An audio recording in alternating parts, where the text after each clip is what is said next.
नमस्कार दोस्तों, स्वागत है आपका हिंद बायर पर। और मैं आपको दिखाना चाहूँगा, हमारे साथ हैं कुछ किसान लोग जिन्होंने आज उत्तर प्रदेश सरकार के खिलाफ बिगुल फूंका है और वह बिगुल गन्ने के प्राइस बार को लेकर है। और किसानों का आरोप है कि इस पेराई सत्र में अभी गन्ने का समर्थन मूल्य तय नहीं हुआ है। हालांकि मुख्यमंत्री योगी आदित्यनाथ से किसान संगठनों की मुलाकात हुई थी अब से ठीक 2 से 3 महीने पहले, और उसमें वायदा किया गया था कि गन्ना समर्थन मूल्य इस बार तय कर दिया जाएगा। मगर सत्र चलने के बाद भी, अभी पेराई सत्र शुरू होने के बाद भी अभी तक गन्ना समर्थन मूल्य तय नहीं हुआ है। जैसा कि आप बता रहे हैं कि क्रशर, चीनी मिल, इन दोनों के बीच प्राइस बार है, वो किस तरीके का प्राइस बार जड़ा हुआ है और उसमें जो छोटे किसान हैं वो किस तरीके से इसमें पिस रहे हैं?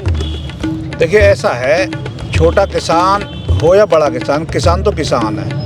लेकिन मैं तो ये पूछना चाह रहा हूँ, जब किसान की कोई जाति नहीं होती, किसान की कोई कौम नहीं होती, किसान बड़ा हो या छोटा हो वो एक ही पैमाने में आता है, तो हम तो केवल किसानों की बात करते हैं। ऐसा हमारे जीवन में तो पहली बार हुआ है कि मिल चलने के 2 महीना बाद तक भी गन्ने का रेट सरकार ने घोषित नहीं किया है। सरकार तो इन दिनों मंदिर का उद्घाटन होने वाला है, उसमें बिजी है। सरकार बिजी है तो हम ये कह रहे हैं, सरकार बिजी है, वो काम भी करती रहे। ये इतना बड़ा प्रशासन है, इतनी बड़ी पुलिस, इतने बड़े अधिकारी, दुनिया भर के पैर रखने को जगह ना है। इनको क्या सारे अधिकारी इनसे छीन लिए हैं? जी, जो आप क्रशर हैं वो किस तरीके से गन्ने की लूट कर रहे हैं? लूट ऐसे कर रहे हैं, कलेशरों पे गन्ने का इस टाइम 400 रुपये गन्ना खरीद रहे हैं। अब किसान दुविधा में है कि कलेशर पे डाल देगा तो बेसिक कोटा जो होता है, सरकार ने भी तो एक रेट तय किया हुआ है। 350 रुपये सरकार का रेट है, उत्तर प्रदेश सरकार का 350 पिछली बार का है। 25 तारीख में 25 अक्टूबर को मुलाकात हुई थी, योगी जी ने आश्वासन दिया था कि जल्द दीपावली से पहले गन्ने का घोषणा कर दी जाएगी। फिर बीच में अखबार में पढ़ा कि 25 रुपये बढ़ने वाले हैं, लेकिन आज तक अब सरकार, आपने बताया कि मंदिर में लगी हुई है सरकार, तो वोट तो किसानों से भी चाहिए कि अंगूठाधारियों से ही वोट ले लेंगे? वोट तो हमारी भी है। अगर हम विरोध में आ गए तो सरकार की घटिया खड़ी कर देंगे। हमें पहले अपना पेट पालना है। हमारे 63% इस सरकार के अनुसार, पिछली सरकार तो बोलती 70%। वो तो कह रहे हैं किसान खुश हैं, किसान को कोई दिक्कत नहीं है। अब आपको लगता है हम खुश हैं? और कैसे खुश हो जाएगा? एक बात, आय भी दुगनी हो गई है ना, आय की दुगनी की सुनो। आप तो पढ़े लिखे हो, चैनल चला रहे हो। 2009 में गन्ना 300 रुपये नगद बिका, 2009, यानी कि तब से 13 साल पहले, लगभग 13 साल पहले, 9-10 के सीजन में। आज गन्ना उधार में बिक रहा है 350 रुपये। उस टाइम हवाई चप्पल होती थी 40 रुपए की, आज मिलती है 120 रुपए की। आय दूनी हमारी हो गई, लालाओं की हो गई।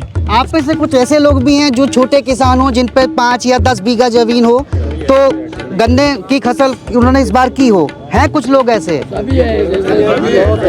तो क्या, जैसे कि अभी इस बात लागत भी रही होगी, छोटे किसान जल्द देने के चक्कर में, क्योंकि उनको खेत भी खाली करना होता है, अगली फसल करनी होती है, तो क्या मजबूरन, क्योंकि अभी सरकार का जो समर्थन मूल्य है वो तय नहीं हुआ है, तो क्यों लूट रहे हैं? और मजबूरी भी है देने की, क्योंकि जल्दी खेत खाली करना है।